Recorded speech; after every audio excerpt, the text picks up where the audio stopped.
part 1 of this video like 8 months ago, I think, and I included overhyped books on TikTok while also talking about books that I actually thought were worth the hype on TikTok. But in this video, I will be sharing my top 10 BookTok book recommendations, aka books that I actually think are worth the hype. If you've been watching my channel for a while, then this video might sound a little repetitive because I've talked about a lot of these books already, but I haven't talked about all of them in one single video. So again, if this video sounds repetitive, just bear with me, okay? The first book that I actually think deserves all the hype it gets on BookTok is Things We Never Got Over by Lucy Score. This was actually a recent read for me. I put off reading this book for such a long time because it was so hyped up last year on TikTok that I for sure thought it would suck and that I would be let down completely. But I actually read it this year and absolutely loved it. I honestly shouldn't have waited so long to read this book because, again, it deserves all the hype. This book is basically Grumpy Sunshine. It follows two main characters, Knox and Naomi. Naomi is a huge people pleaser versus Knox is the complete opposite. He doesn't give two shits what anyone thinks about him, so they kind of complement each other perfectly. Not only is this a romance book, but it also deals with a lot of important life lessons and life issues. It deals with family, toxic people, learning to trust yourself, learning to trust others, and learning that sometimes it is okay and actually necessary to put yourself first, because if you don't, people will continue to walk all over you. And I just loved the banter between the two main characters, Naomi and Knox. It is a very thick book, but I was entertained while reading the entire thing. I also really loved the small town vibe, so if you love small town romances, then definitely pick up this book. And I think the sequel actually comes out in March, so you guys will be watching a reading vlog from me featuring the sequel to this book very soon. The next book that I think that's worthy of all its hype is Better Than the Movies by Lynn Painter. This is another book that took me a while to read, and I actually didn't think I was going to like this book because it is mainly YA, and I'm not really a fan of young adult books, but this one was so freaking cute, you guys. I couldn't help but fall in love with it. I absolutely love the two main characters, Liz and Wes. It follows Liz, who is a senior in high school, and her childhood crush actually moves back into her town. All her old feelings for him resurface. She is determined to make him her prom date and to make him basically fall in love with her. But in order to actually make that happen, Liz has to make a deal with Wes to fake date one another in order to grab her crush's attention, and it actually ends up backfiring on Liz. If you love romantic comedies, then you're going to absolutely adore this book. It is literally a rom-com movie in a book. Like, it's so freaking adorable. It had me smiling throughout. The next book that I want to talk about is actually part of a series that's very popular, but I actually think that you're able to read this book as a standalone. I mean, I feel like you'll connect with the characters a lot more if you read the entire series, but if you don't want to read the entire series, again, I think that this book is a good standalone and you won't get lost. Am I making sense? I feel like I went in circles with that explanation.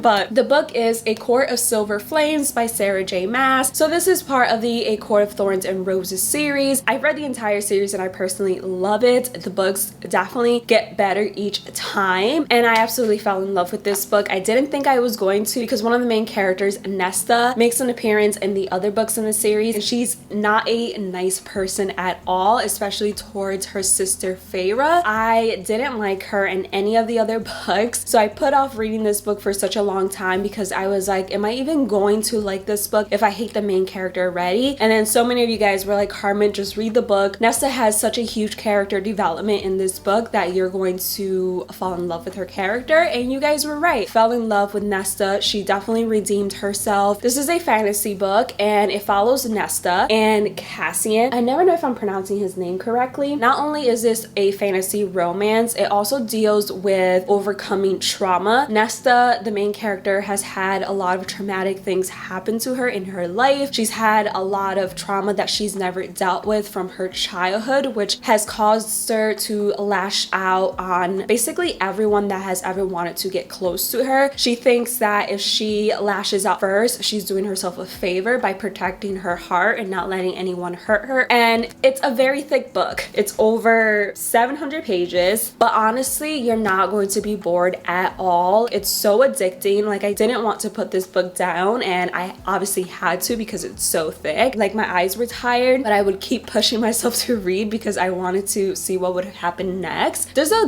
little bit of everything in this book. There's romance, obviously the fantasy element, there's a little bit of war, fighting. I don't know how you could possibly hate this book unless you're not really into fantasy. Then maybe I can see you not liking it. Honestly, that whole series is worth the hype. So if you do want to read the entire A Court of Thorns and Roses series, then I definitely recommend it because it's a good time, you guys. The next book slash series that I do think is worth the hype is Shatter Me. To be fair, I've only read the first 2 books of the series, but from what I've read so far, I am impressed, and I'm definitely going to continue reading the rest of the books in the series. The main character in this one is Juliet. She has a special gift or curse, depending on how you view it, where if she touches someone, she kills them. That has led her to have a very lonely life. People think that she is a evil, horrible person. They don't understand her gift at all. She doesn't even understand her gift. It is a dystopian book, so it does take place in a world where there's a new government called the Reestablishment, and one of the leaders of the Reestablishment actually wants to use her power for their agenda. But the writing is so addicting. I don't know what the author put in her writing, but I literally devoured the first 2 books in this series, and I love all the characters, even the so-called villains of the story. I'm just really excited to continue reading the series, so if you haven't checked out Shatter Me, definitely check it out. I feel like you'll really enjoy it if you're into dystopian romances types of books. This next book is more of a summary read, but I actually just read it this month and absolutely fell in love with it. And that book is Love and Gelato by Jenna Evans Welch. This is another YA book. I don't know what it is lately,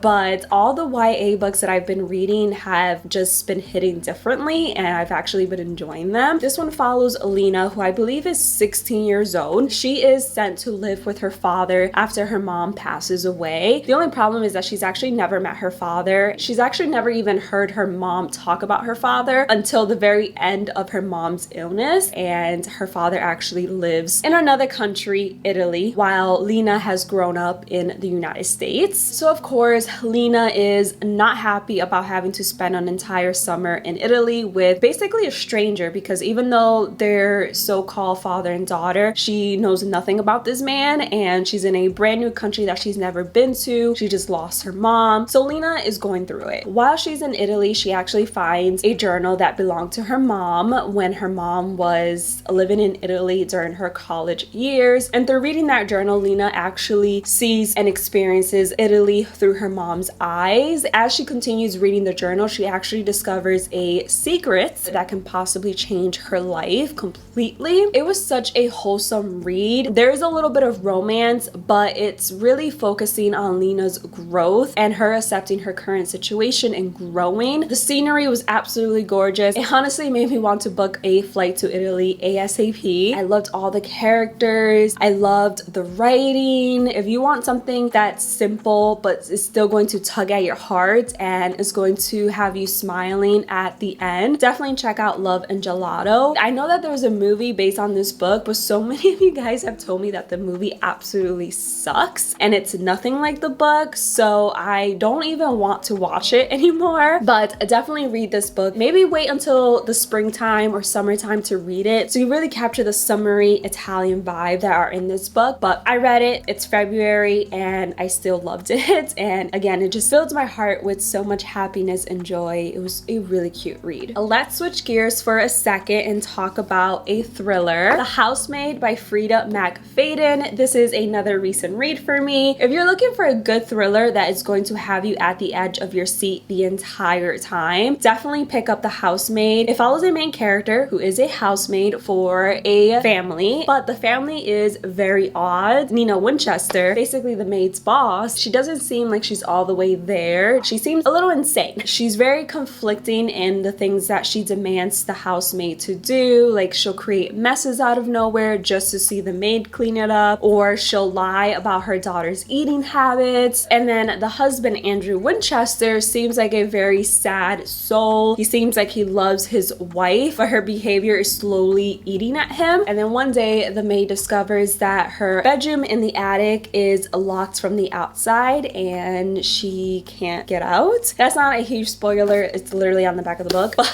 the maid herself has a past that the Winchesters don't really know about. She kind of turns the tables on them, and again, it's just a very good thriller. I was not able to guess the twist at the end. It had me at the edge of my seat, and whenever I read thrillers, it's very hard for me to actually enjoy them because most of the times the endings are so predictable or they're just plain boring. But this one was very exciting to read. I think I read it in one sitting, if I remember correctly. There's actually going to be a sequel to this book that comes out next month, and you best believe I'll be picking up the sequel. So I definitely think this book is worth the hype, and it needs to be turned into a movie because it's that good of a book. The next book that I think is worth all of its hype on TikTok is The Fine Print by Lauren Asher. So this is part of the Dreamland Billionaire series. This is the only book that I've read so far in the series, but I'm definitely going to pick up the other two. This one follows Rowan and Zara, and it's actually a workplace romance, grumpy sunshine. I really enjoyed the banter between the two main characters in this book. I thought that they both were very strong-minded, sometimes a little too stubborn type of characters, and I just loved reading their dialogue with one another, but also reading their dialogue with the other characters in the book. I absolutely fell in love with Rowan. He is a grump, but there is definitely a reason for him being a grump, and when you find out, your heart will literally tug. I just loved everything. The banter was amazing. There were some spicy scenes if you're into that. I need to hurry up and read the other two books in the series. The next book that I want to mention is The Chase by Elle Kennedy. So this is the first book in the Briar You series. The Briar You series is actually a spin-off to the Off-Campus series. I read the Off-Campus series last year. Since I actually enjoyed reading the Off-Campus series, I decided to check out the Briar You series this year, and I'm so glad I did. I haven't read the rest of the books. This is the only book that I've read so far, but I actually really enjoyed this one. It really gave me Off-Campus vibes, but in a different way. It follows two main characters, Fitzy and Summer. Summer is super bubbly. She is like the life of the party, but she's also very misunderstood because of her looks. She's beautiful, blonde, rich, so people tend to judge her for all the wrong reasons as soon as they meet her. One of them being Fitzy himself, who thinks that Summer is all drama, so he doesn't want to deal with her even though he is insanely attracted to her. He kind of fights his attraction towards her through the entire book. There is a lot of miscommunication in this book. I'm probably the person that hates the miscommunication trope the most in the world. Nothing pisses me off like miscommunication, but for some reason the miscommunication trope in this book didn't bother me as much. I don't know, I kind of felt bad for Fitzy, especially when you learn why he doesn't like drama and why he tries his best to stay away from drama. And I also fell in love with Summer's character. She was so bubbly. She brought so much joy to the book. It is a college hockey romance, very similar to the Off-Campus series, but I really enjoyed this book and I would definitely recommend you guys to check it out if you're into spicy college romances. All right, I need to hurry up because my camera's gonna die. But the next book that I have here is actually another college hockey romance, but it's very different from the Briar You and Off-Campus series, and that is Icebreaker by Hannah Grace. I read this book in January, and I think I already made like 3 videos talking about this book because I loved it so much. The male main character is the captain of his college hockey team. The female main character is actually a figure skater, and they go to the same college. Something happens to the hockey team's arena that forces the hockey team to share a skating rink with the figure skating team, which Anastasia, the main character, is a part of. At first, Anastasia is pissed that she has to share her skating rink time with the hockey team because she's very serious about figure skating. She wants to go to the Olympics, and she doesn't view the hockey team to be on the same level as her, or that they don't take their sport as seriously as she does. But through them sharing a ranks, she realizes that there's actually a lot more to the hockey team's captain that meets the eye. It definitely is spicy. If you don't like spicy romances, then maybe sit this one out. But I really liked it because not only is it a romance book, but it also deals with a lot of important life issues such as eating disorders, struggling with perfectionism, and all the characters in this book were so much fun. There's actually going to be a sequel to this book, which I'm super excited to read. And I think this is the first book by Hannah Grace, and I think she did such an amazing job writing this book. It definitely gives off-campus vibes, but it's not the exact same thing as the off-campus series. It's different in its own way, which I really liked. Hi you guys, I'm currently editing this video and I realized that I forgot to mention a book series that I enjoyed immensely. I don't have the first book in the series with me. I don't know where it is. I think I packed it away in a box because I am in the process of moving, so it might be packed away somewhere. But the series is Daughter of the Pirate King. I have the second book right here with me, which is the Daughter of the Siren Queen. I really enjoyed this series. I thought it was really cute. It was really fun to read. It follows a young pirate named Alosa and her pirate crew. Books basically involve her going on a series of